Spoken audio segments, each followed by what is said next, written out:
Welcome to the Cal Oaks Sports Park Pool Rehabilitation Project. My name is Zachary Meading, and I'm going to guide you through this presentation.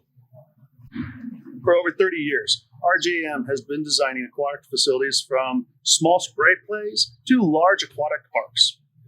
The most critical part of any of these things is the design with the community, making sure that it represents your vision for the future of this pool.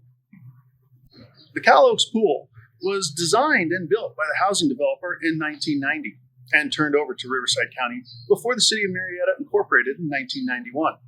The pool was actually originally designed for a population of 50,000 people. Today, we're blessed with more than 113,000 people living in the city.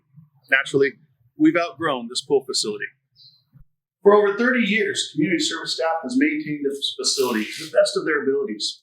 However, for a variety of reasons, we're not able to install the new technologies that would keep the pool open beyond a short 3-month window. However, the challenges have only gotten worse over the last few years. With the aging infrastructure, the residential-grade mechanical equipment that was installed is not designed for large commercial facilities.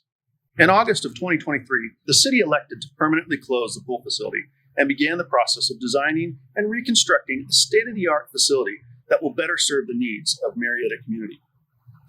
Generations of community members have learned to swim, had birthdays, played, and recreated here. There are several fond memories that people have developed over the last 30 years. We want to make sure we preserve those memories and weave them into the fabric of the vision that's to come for this new aquatic facility. When the pool is finally constructed, staff envisions a beautiful facility with attractions for all ages, increased programming, longer seasons. We can't wait to hear from residents with what they would like to see in this new aquatic facility. In order to make the vision for the Cal Oaks Pool a reality, we'll be reaching out to the community, to you, to get your thoughts and ideas on a new aquatics facility. Thank you for watching this presentation. I look forward to hearing all of your thoughts and ideas for the future of the Cal Oaks Pool.